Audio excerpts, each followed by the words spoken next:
So just to start by recognising the heroism of Andrew Johnson and Samir Zatouni with events of last weekend on the train down from Doncaster to London reminds us of the things that happen in life that are unexpected, and sometimes in the workplace, the violence and the strain that people are faced with. I'm going to repeat something I often say when I'm doing staff induction, which is that training and education is not something inside Ardèche for which there is a financial bar. You might have heard me say before in these blogs that the one budget we're really clear we will never cut is the training budget. In fact, we're investing to make sure it grows year on year. But education learning obviously isn't just about money, it's about time, it's about opportunity.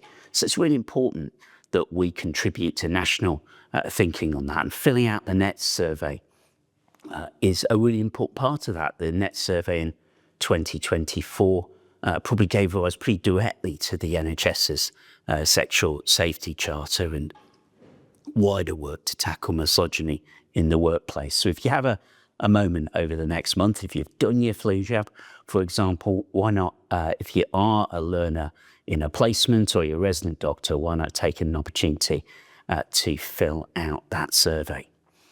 In addition to doing staff induction this week, I've been out and about with colleagues in the executive continuing to do open staff meetings. And I'm really grateful to people who've given up their time, either in a couple of small groups or in some very large meetings that we've done, where we've had the opportunity to talk about a number of issues. Just going to do a little précis of some of the things that we have been talking about. So we've had a conversation, I think, about technology. We've had a conversation about the potential uses of AI in healthcare, and particularly about something called ambient speech technology, which we're trialling right now inside the organisation. I think we've got 4 major pilots ongoing, and the intention come February time of next year is to complete an evaluation and effectively make a choice about the scale and product that we're going to be using. So if you're interested in that, do reach out to Mike Senaveratney, and we will try and have an organisational conversation. I know there were people who have used this stuff in the past and found it perhaps difficult, and people who have come to it with real scepticism and used it very recently and seen how the technology had adapted and developed. So I think there is real potential in that as we take forward our innovation drive into 2026, the kind of thing those QI posters were all about.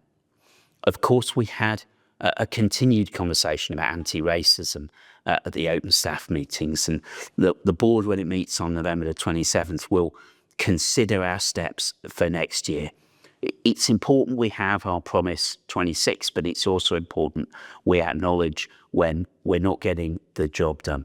And in terms of anti-racism, I think I continue to hear about the critical role, for good or for ill, of individual line managers or team leaders in setting a climate, a preventive climate, an anticipatory climate, one that acknowledges the probability of racism within teams and looks to actively support colleagues and challenge those behaviours.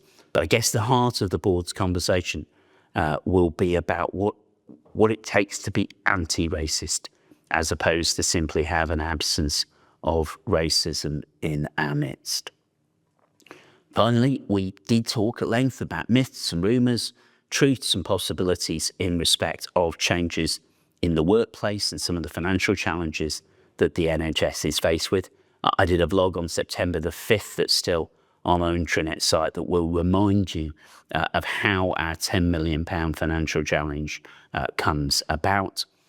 The heart of the people changes that will sit within that programme are focused on some changes in corporate and backbone services, which we've been talking to staff and colleagues about, and will continue to do that throughout November, and about changes in some community services next year, which care group colleagues are working with senior clinical advisors and myself and Richard Gillery to finalise and develop.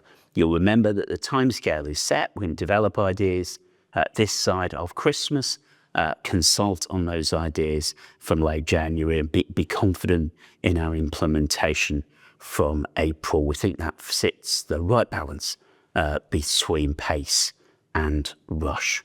So I'm aware across the NHS there is a lot of change.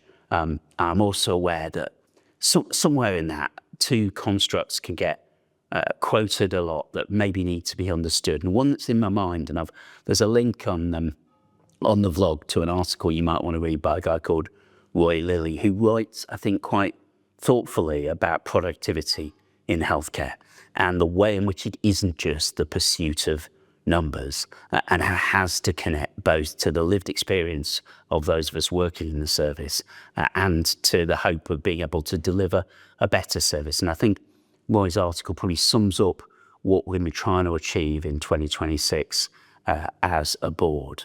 The other thing that's on my mind on the theme of hope is as you go through a difficult time of change, it can sometimes become peculiarly difficult for people to talk about positive things that are going on in the workplace. It's almost as if you're letting the side down by talking about good things that are happening, but there are so many good things that are happening across our organisation. Just this week, I was with the community wellbeing team in Doncaster and the peer support team in Doncaster, Andrea Little and her colleagues, and they have done the most fantastic job of living the values of our Promise One, which you'll remember commits to have peer support workers in every service, talking both to the peer support workers and to long-standing members of the team about what a difference having those roles within the team have made. We spend some time in healthcare, don't we, talking about disengagement from services and how we retain connection and trust with patients, particularly when patients are at a point of difficulty. That team which delivers annual health checks for people with serious mental illness has cut by more than 3/4 the number of people who are long-term disengaged from services over the previous 5 years. The pride and the learning that was in that room was just fantastic to see. And I offer that to your colleagues partly as a celebration of what they've done, but also as a recognition. Over the next 6-12 months, we shouldn't lose that capacity to be chuffed and to learn about things that we're doing well, even as we manage some of these changes and these challenges. There's an advert at the end for all the things we're doing in the run-up to Christmas in our community and on our sites.